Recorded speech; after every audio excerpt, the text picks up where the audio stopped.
Nitong Youth Congress, tapos sa ako nga bahin, si Pastor Segundino Asoy, mingon ako, Pastor, sa atong Sabbath School Congress, hatagan ka na mo og duha kay slots of session. Kung asa man ko ni mo ibutang, ingon niya sa regular session sa adlaw. Kung ayaw, kung pwede diri ko sa morning worship. Ang akong katarungan mao, kung diri ko sa adlaw nga session, mag-in-English ko, i-translate pagyud, o ang translator mag-away magyud mi, di magkadimao, kay makasabot magyud ko. Oh, di da kong problema. Bitaw, mubo kayo kung i-translate pa. Munang voluntaryo ko nga dinhi, kung ini nga buntag. Pagkanindot sa mga kaigsuunan, may tagmubalik ng Ginoo kay seryoso na yung mga kaigsuunan. Oh, wari tulog-tulog mga kaigsuunan. Magkita ta og manapod sa buntag mga kaigsuunan. Ha? Kay duha man gihatag sa ako. So thank you sa atong steering committee, sa ACSD Wide, Sabbath School, and Personal Ministry Congress, nga gihatagan ko og panahon. Ganahan ko dinis buntag tungod kay Bisaya ramang gyud ba ang mo sayo og worship. Oo. Sagdahen na natong uban. So karon nga buntag mga kaigsonan, kung kamo nakatambong sa IEL, wala tumatapos ang akong presentation. So akong sumpayan. Ang ato gihapon nga pagatunan ang gitawag hermeneutics. Nanangutanan ako, Pastor, magtiayo ng hermeneutics. Kung ano man, kuabi na ako og si Herminio na og si Tikla. Hermeneutics. So karon na akong i-explicar kaninyo, dili in tao ni si Tikla og si Herminio makaigsunan. Because hermeneutics is the study of methodological principles of interpretation as of the Bible. Buti pasabot mga kaigsunan, ang hermeneutics, mo'y metodo nga mga prinsipyo kung saan paghubad ang mga teksto sa balaang kasulatan. Ang dako nga tahas sa mga katawan sa Dios, mga pagwali sa mayong balita. Apanayo mong kalimot, una, tamanagat, kinahanglan sangkap kita sa mga gamit sa panagatan. Kinahanglan, magkagalaan, hait ang atong mga pana. Ang akong buti pasabot mga kaigsunan, ang hermeneutics, mo ang pagbaid sa atong kaalam sa Biblia. Atong bairon ang mga dumpol nato nga mga pana. Atong bairon ang atong mga wanay pulos nga mga gamit sa pagkuha og mga isda, mga kagalaan. Ang hermeneutics sama sa mga gamit sa mekaniko sa mga sakyanan.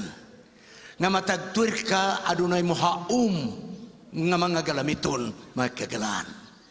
Adunay ko'y gitawag the parable of the expert mechanic. Usa ka mekaniko nga gibantog na labay maayo gyud nga moayo.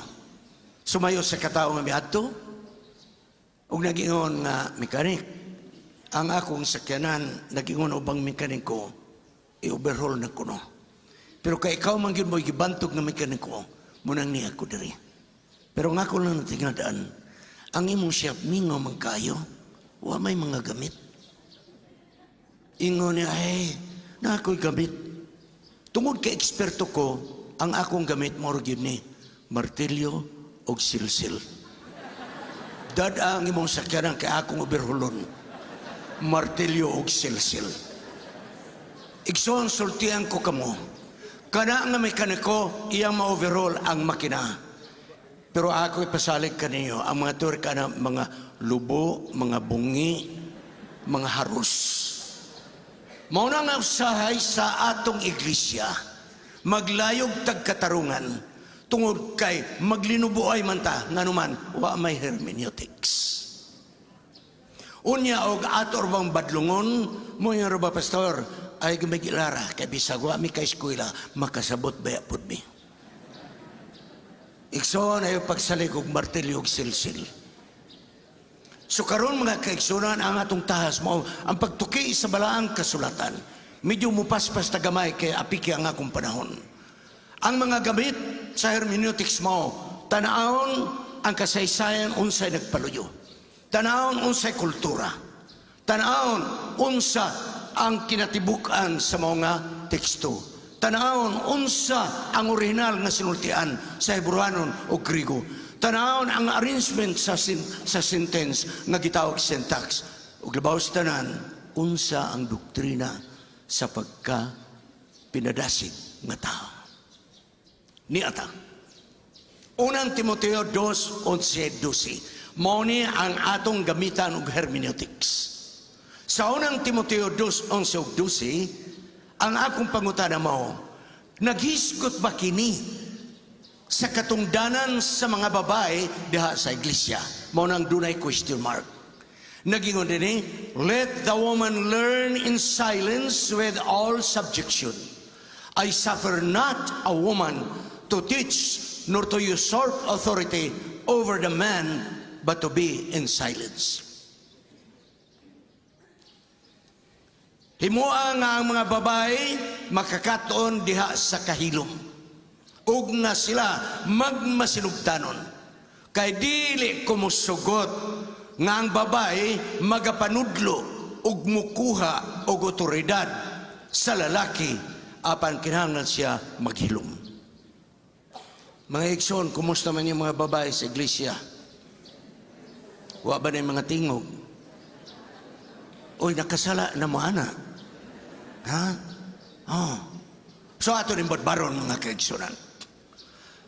Pagingon ni Pablo nga kinahanglan ang babae makakaton diha sa kahilom, ang punto na Apostol Pablo mao nga atong tahuron ang kalahian sa lalakig babae ug respetuhan nato ang ilang panagkalahi.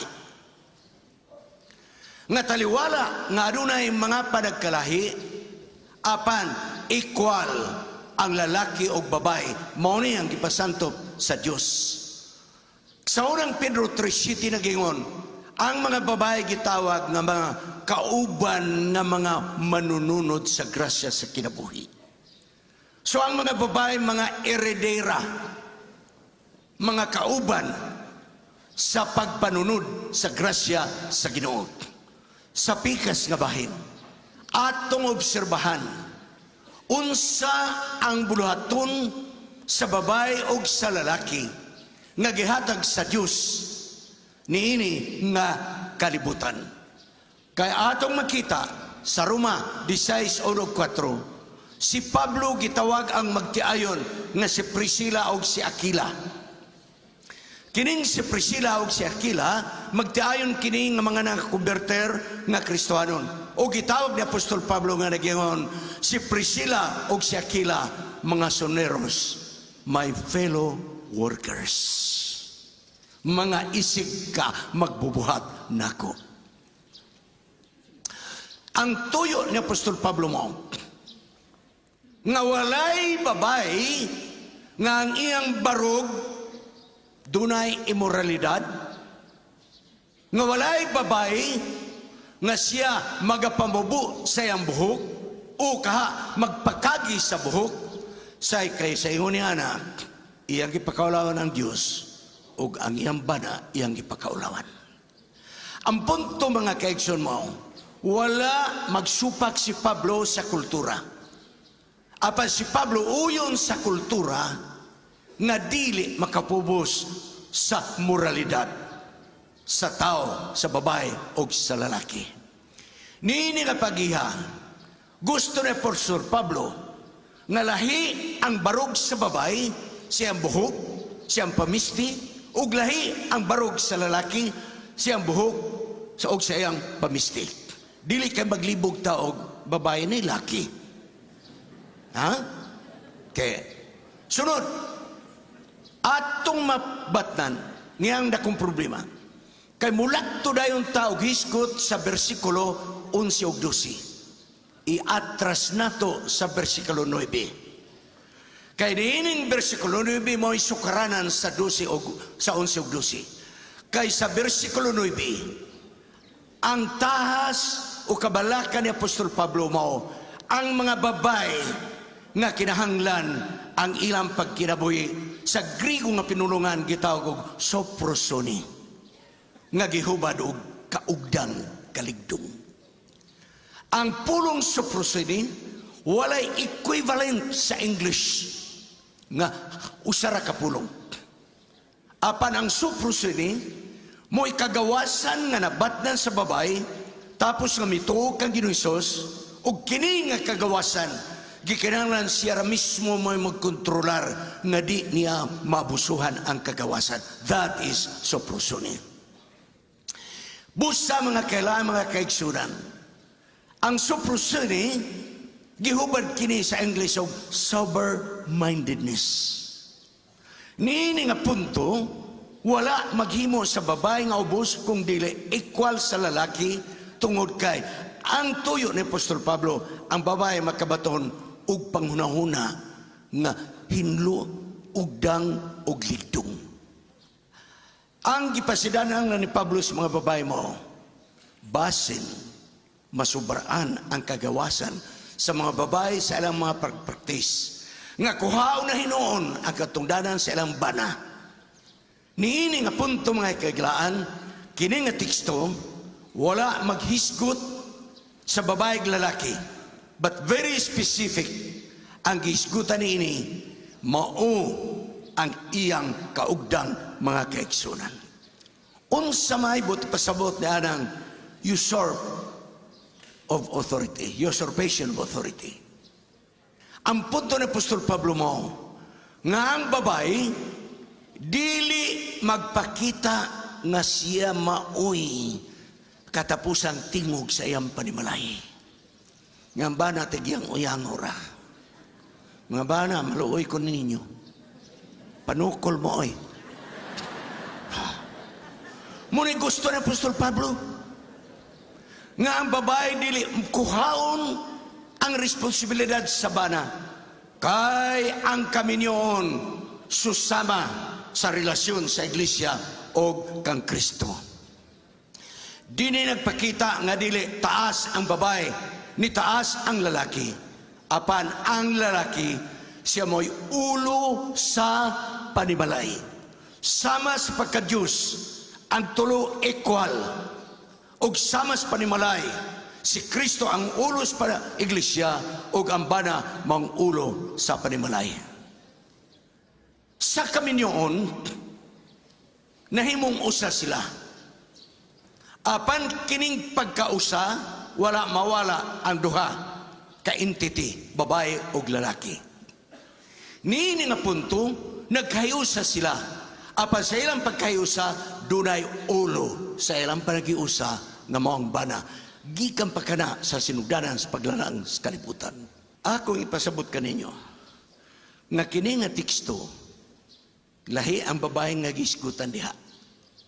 Ang babae nga gisgutan diha, asawa. Pastor, mabasa ba nga asawa? Paminaw sa mo. Dili ang tanang babae, asawa. Pero ang tanang asawa, babae. Muto mo na. Kaya, di gani mo muto mo regaduda ko ninyo. Dili ang tanang babae, asawa, apan ang tanang asawa, babae. So, kini nga teksto, naghiskot dili babae per se. Kung dili, usa ka babae nga asawa. Nga naman, pastor, nga nung asawa naman, nga di ba na mabasa? Nara. Ang babae nga gigamit diha, gikan sa pulong Griego nga guni. Kanang guni, generic na nga babae. Generic na nga babae. Menyo, byuda, batanon, tanan. Generic na siya, general.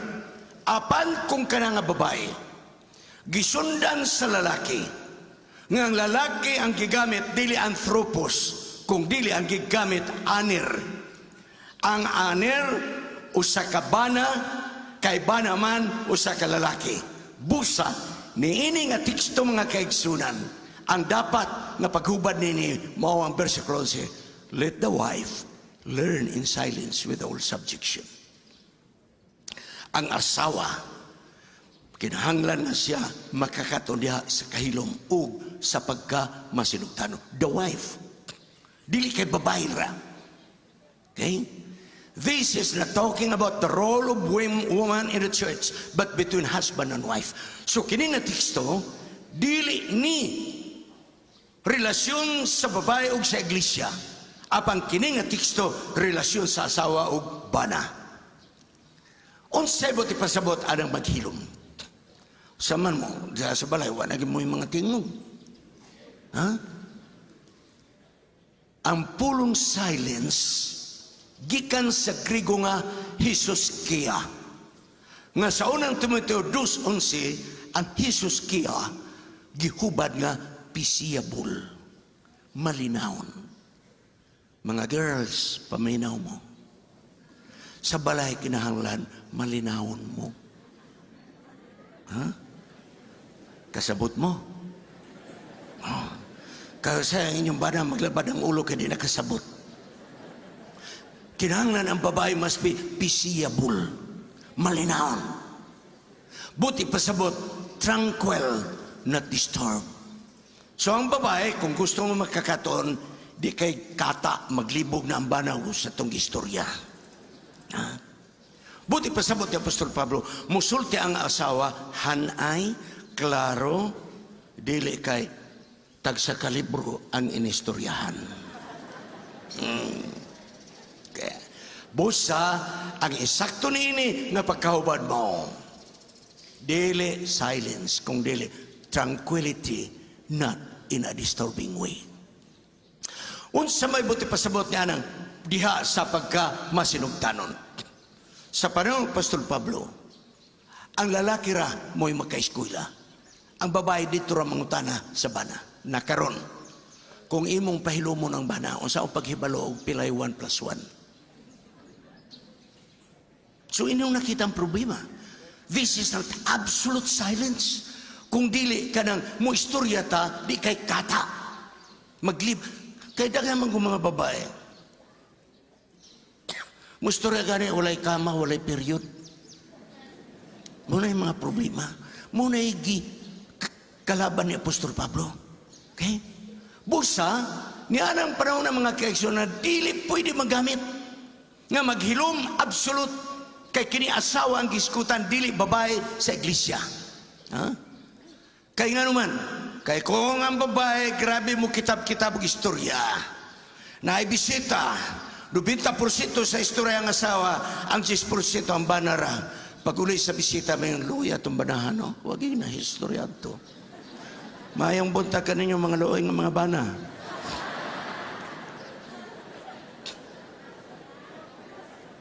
Busa, ang babae kinahanglan, ang iyang relasyon siyang bana, siya mo'y ulo, o ang iyang ulo nga mong bana, mong maghatag og proteksyon kaniya. Ang pagkamasinugtanon, mong pag-ila, nga ang bana mong ulo sa panimalay. That is subjection, mga kaigsonan. Ha? Kanang imong ilhon, mga asawa, ang uban nato manggod ng video, tulo ra magoy padulngan ng kaminyoon. Gidi buenas, gidi malas, giagwanta. Ambot asa mo anak. Marami yun nato padulngan ba? So kamo nagagwanta, hilom na lagi mo diha. Maabtar na lagi mo sa pagbalis kayo, kay mapailubon man mo. Okay. Sumuni mga kaigsunan. Nga buti pasabot, to be in subjection, buti pasabot, nga ang asawa, bahala pa nag-unsa na nga banahan. Bisag unsa na kasimple nga bana, bisag unsa kayano nga bana, asawa ay kalimot, siya mo'y ulo sa panimalay. Wag ko kadungog amin sa mga asawa ay. Murag makig-away yun yung mga asawa ni ay. Oh. Murag asa, banar may akong nadunggag amin. Oh. Unsa may buti pasabotan ng dili ko musugot nga kamo magpanudlo. Ha? Okay. Ang buti pasabot ni Apostol Pablo mao. Nga kining gingon, I suffer not a woman to teach. Dapat ang translation na I suffer not a wife to teach. Dili ang babae mo'y gididan pagtudlo, kung dili ang asawa mo'y gididan pagpanudlo. O sa may buti pasabot na na. Ang isakto nga pagkauban mo, I do not permit a wife to teach. Unsa ang buti pasabot na na? Derita.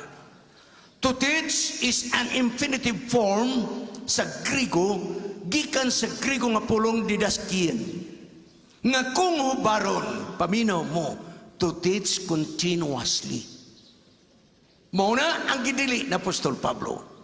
Ang gidili na Apostol Pablo, I do not permit the wife to continuously teach the husband. Kaya ang mahitabo ana, murag ang inyong banawa na lagi buot. Sige na lagi tudlo, kay continuously man. Domingo, Lunes, Martes, Merkulis, Huwebes, Biyernes, sige kagyang ang bana kay mo ikitor. Hoy mga bana, yung taon, paningog po mo eh. Ang bawal ni Pablo is the wife to teach continuously. Makatudlo ka, pero dili tanan. Nang bana mo rin hinog kasambahay, maghutuat lang si mandar sa amo. Okay. So, nini nga punto, ang buti pa Santo Pablo, ang bana ulo, panang ulo pwede matudloan, but not continuously. Mura na ibagulbol sa mga babae akong natingo. Musukol gyud. Sama na ninyo, hermeneutics na ninyo? Okay. So ang kagawasan nga gihatag sa Dios kinahanglan may limitasyon. O kini nga kagawasan dili abusahan. May limitasyon sa iyang pagbisti, may limitasyon sa iyang pagpagwapa, may limitasyon sa iyang mga sinultian. Abi ninyo, mga kaubanan ko sa buhat, malipay man ko ninyo kay inyong mga asawa, mga gwapa. Sama ni Mrs. Sirano. Pero kanang mutanaw bita ko sa Facebook, ang inyong mga asawa, mga model. Muna ako nadisturbuhan. Murag mga artista akong tanawon. Okay.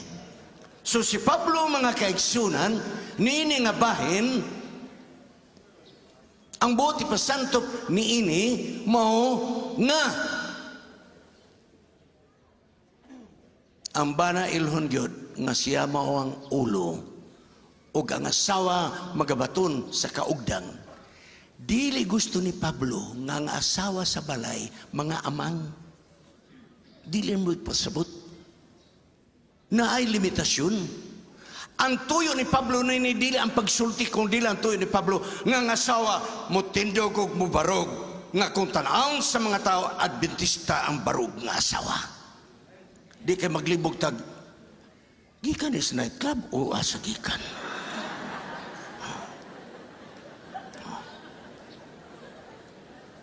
So ang asawa gusto ni Pablo sober-minded pero gidugangan sa Grigo nga pinulongan aido nga buti pasabot modest.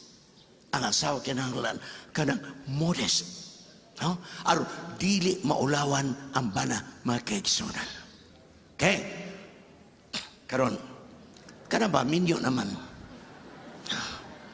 Kinsa may gipaibugan. Kung ba na ang gipaibugan, dito mas kwarto, pati sure pants, hubuha. Kamuramang duha. Nganong diha mangyud ka magpurol-purol sa publiko, nga naa na may kaibana? Mga asawa, paminaw mo.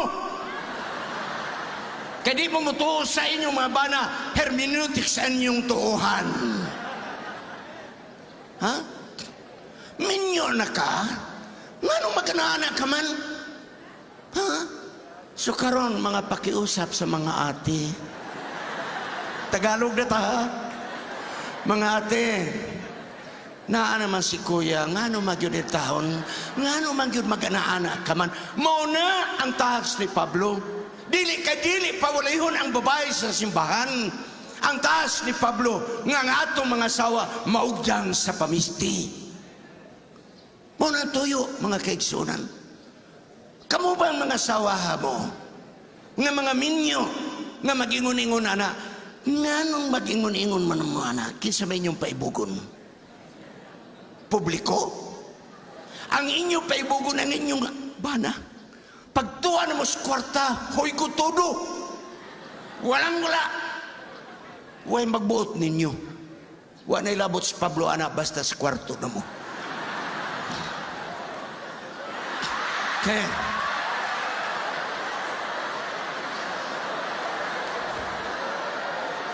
Pakiusap sa mga lula. Hoy, mga lula!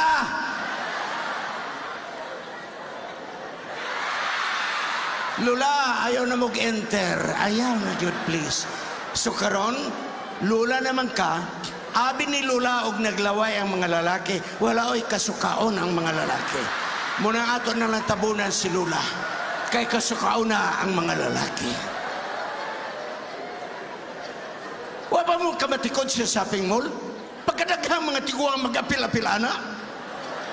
Lood yun. Magkakitag kagtiguang ang mong dagway, murag gidagat kang mga kaigsunan. Ha?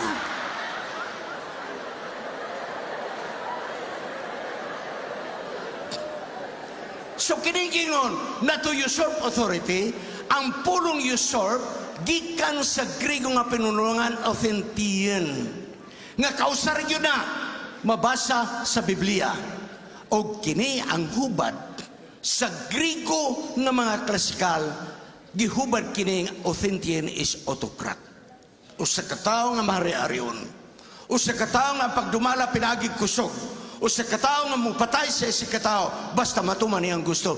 That is authentian.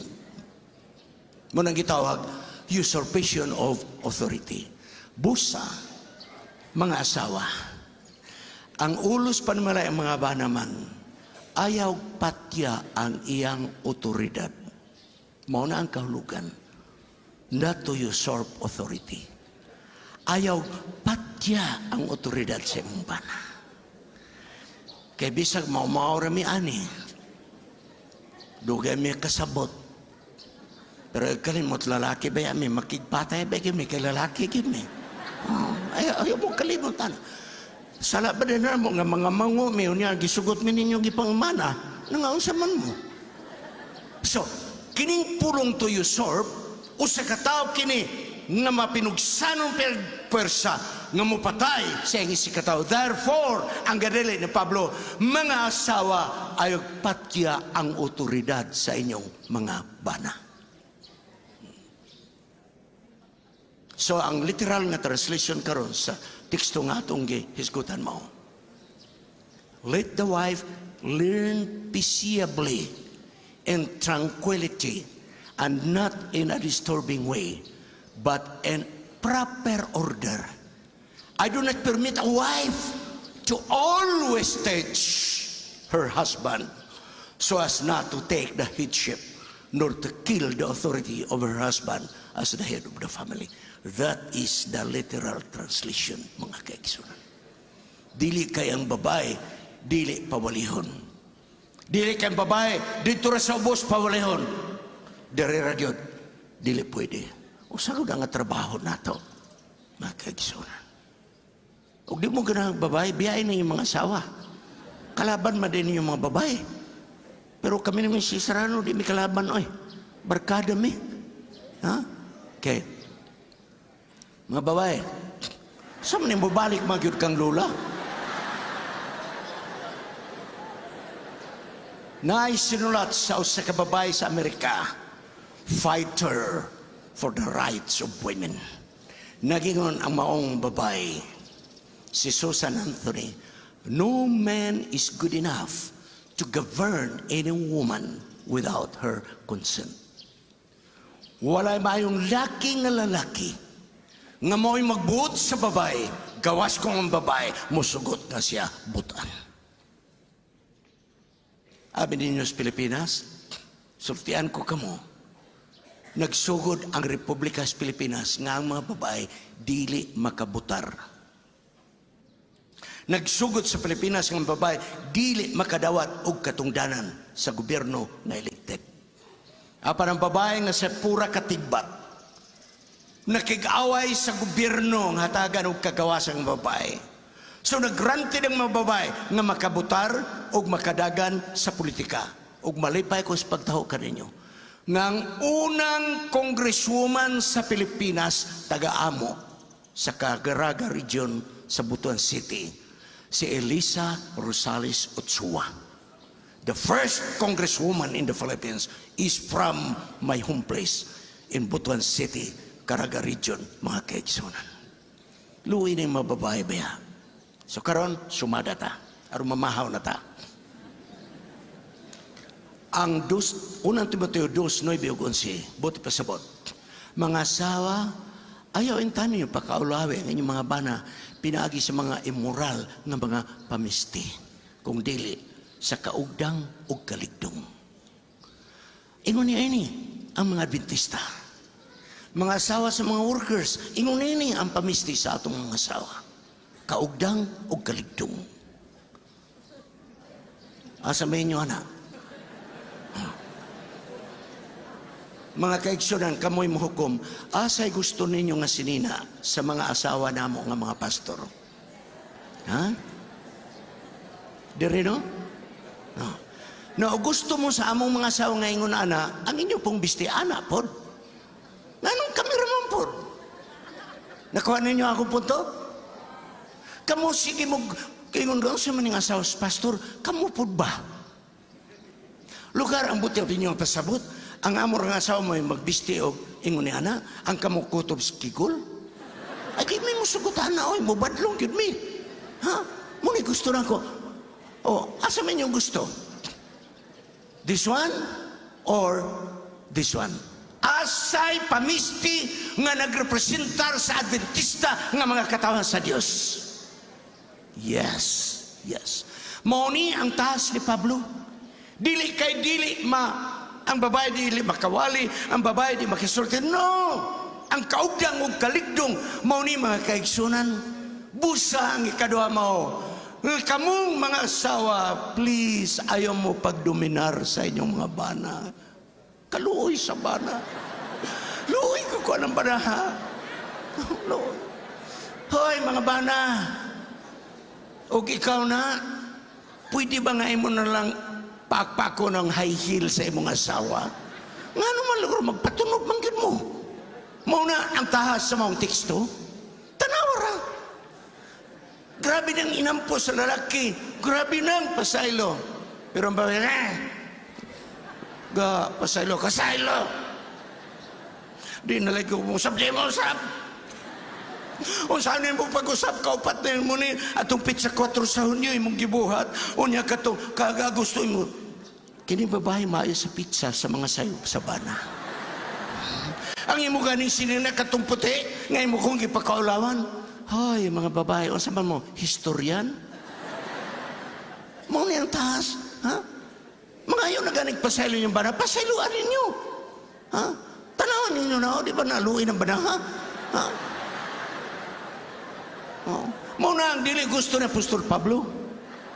Ang central issue sa maong nga teksto mao nga ang bana dili under desire.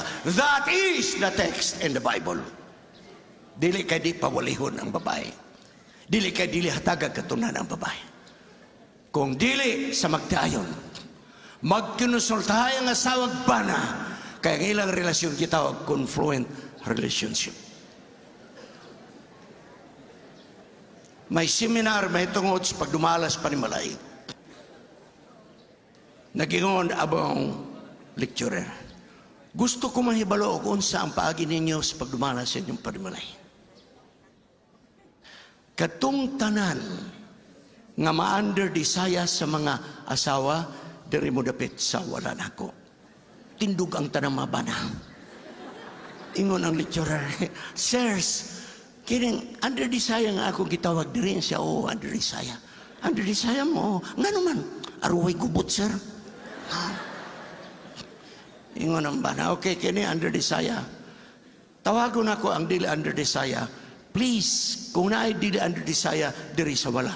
Usara yun kabanang ni tindog. Pero pag hambuga kay siya rin usap yun. Tindog sir. Ingon ang lecturer, sir, diri ka. Basta dito ka, sa dili, diri ko. Dili ka under desire sa dili. Ngano diri man ka, ngano di man dito. Siya, gisugo ko sa akong asawa nga diri ko matindog. Ang isyu mga kaigsunan ni nimbalaan kasulatan nga atong iskutan, dili ang pagtakom sa baba sa asawa, kung dili ang asawa, dili mangander sa ilang mga bana. Okay. So, sumadahon na ito og dugang ang pagdoktrina ni Apostol Pablo. So, ang babae, magmasinugtanon tungod kay gitahod ang iyang bana. Magmasinugtanon pinagi sa kaligdong.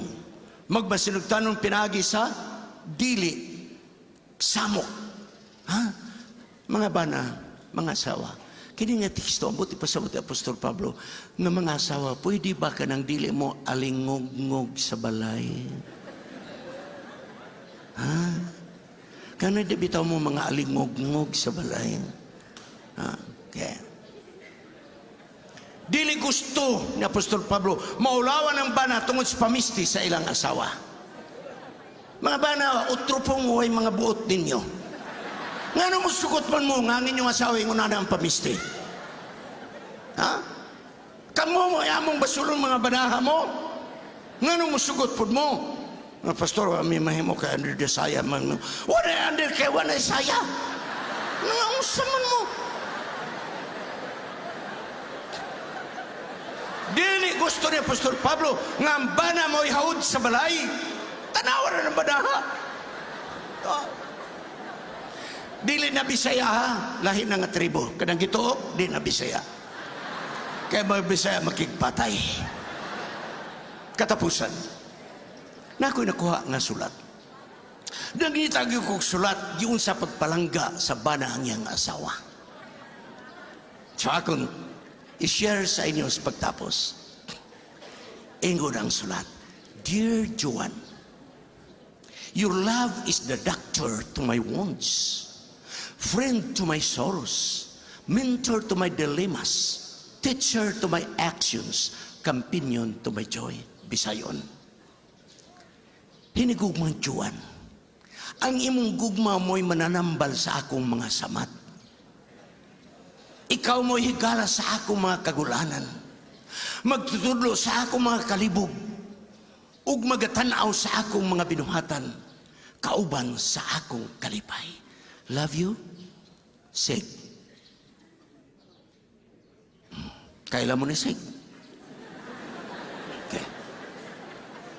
Kaila mi anak?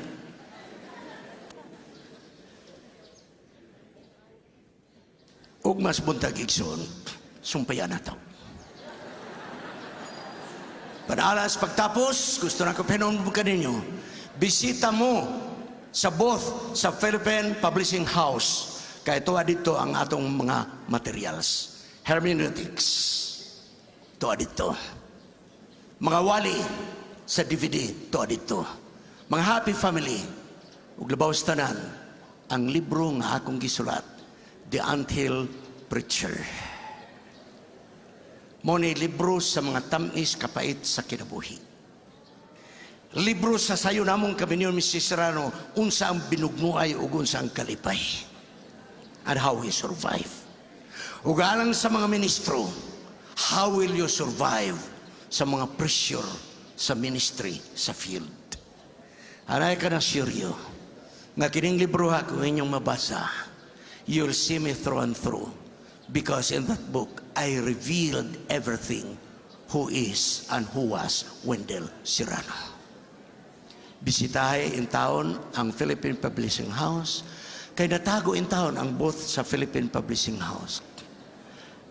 Atubangan sa Science Building, likod sa food court, na sa kadapit niya nga walay tent, diha mo muagi, tuwa dito ang mga libro sa Philippine Publishing House nga mga discounted ug sa akong mga materials. God bless you all. Good morning to everyone.